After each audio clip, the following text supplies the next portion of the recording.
Hello, and welcome to this second video on some of the features available on the Exchange.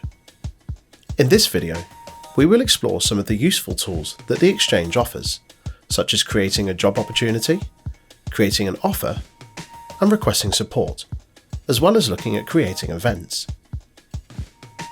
To start, we will begin on the home page. Everything discussed in this video will sit under the notice board posts and events box on the left. First, we will click on My Open Posts.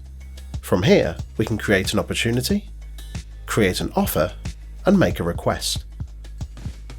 We're going to start with creating an opportunity. You will need to specify whether this is a paid or unpaid opportunity by clicking the box at the top. With the next box, you'll need to choose what area your opportunity sits in from the drop-down menu.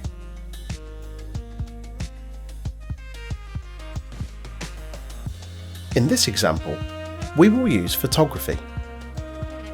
You'll need to provide a title of what the opportunity is. It's important to be clear about what this is, whilst keeping it brief. You'll have an opportunity in the next box to give more details.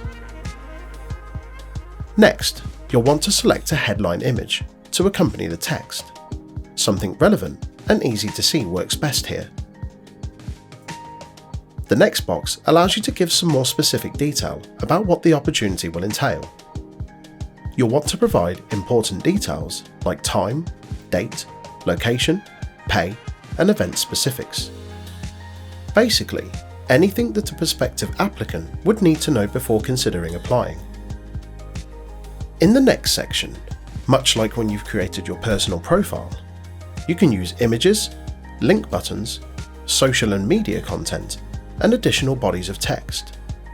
These are optional. However, depending on what type of opportunity you're offering, these may be of benefit to you.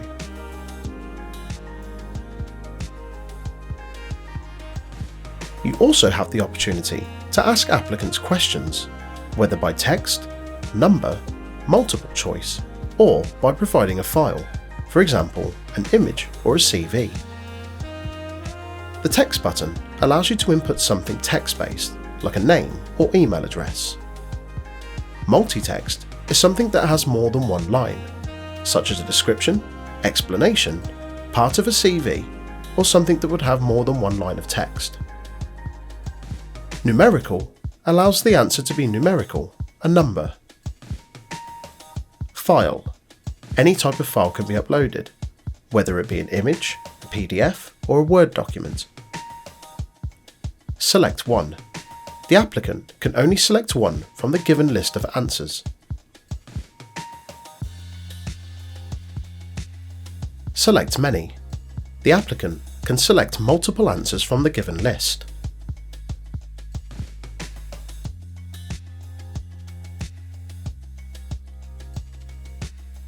You can choose to post your opportunity anonymously. However, we suggest for best results not to do this. It's beneficial for potential applicants to see who they'll be working with or for. Finally, you will need to choose a date and time for when you wish your opportunity post to close for applicants. Once you have selected this, you can then either save your post as a draft and post at a later date, or post it right away to the notice board.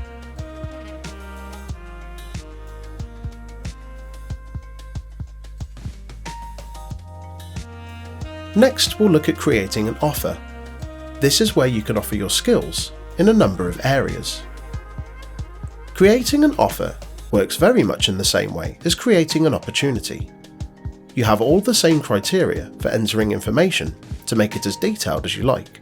For example, web links, images, questions, etc.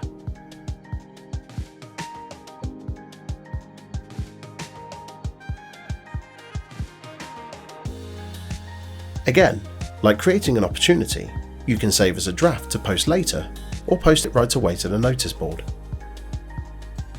Finally, within the notice board box, we're going to look at the process for making a request. You can also make a consultation request from the Consultation Bank tab on the home page.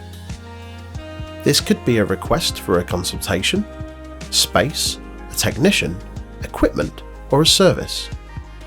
You'll start by selecting one of these from the drop-down menu.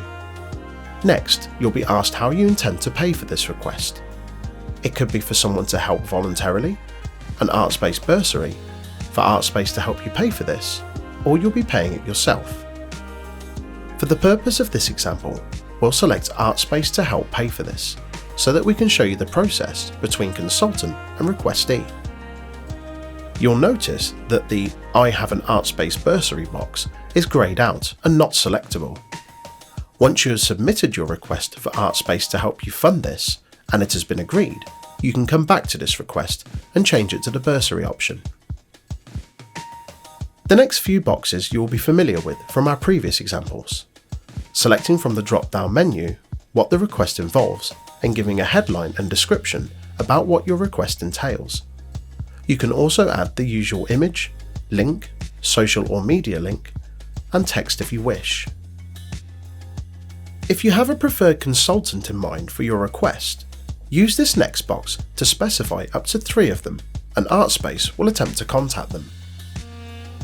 Like before, you can post anonymously if you wish.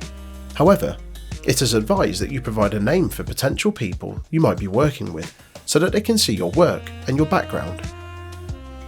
You can select a date you wish for this post to close. Once you've done this, you can save it for later or post right away.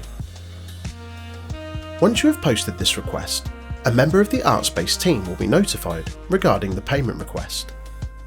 Check your emails or spam folder for confirmation that you have been given a bursary for the consultation. This may take a little while to appear. However, you can also check the Account tab the next time you log into the Exchange, where it should appear in the drop-down menu.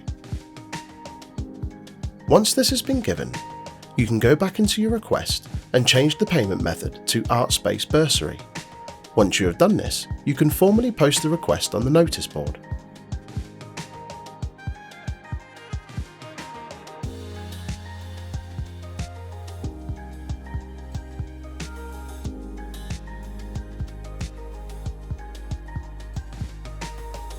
You should receive an email when someone has shown interest in your request. However, it is also worth checking your post on the Exchange to see this also. You can do this by going to your open posts, selecting View, and checking at the bottom of the page for any responses. You then have the opportunity to respond. By clicking Arrange Session, you will open a message chat between you and the person that has shown interest.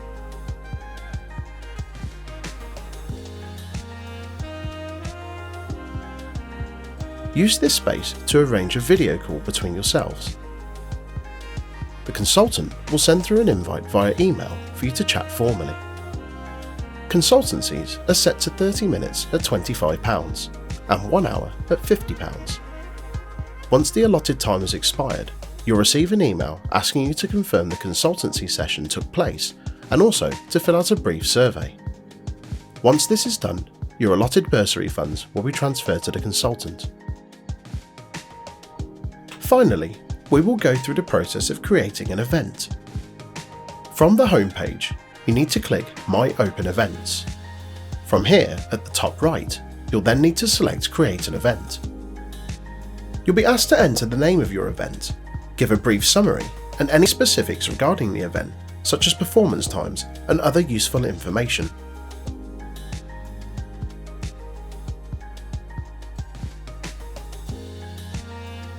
You will then need to add an image that represents the event, and this will be shown on the event's listing when it's submitted and on display. With the location of your event, please ensure you give specifics about the address or location, and if it's online, give details of how attendees can join. If your event has a website or holding page, then use the external URL box to input this. Next, you'll need to add the details on the event's start and finish time. And finally, you may want to add some additional information or an extended description using any of the boxes at the bottom of the page. These all work in the same way that ones on previous tutorials have that you have seen already. Once you have filled in all of your details, you'll need to click Submit for review, which enables a member of the Artspace management to check it over and allow it to go live for attendees to view.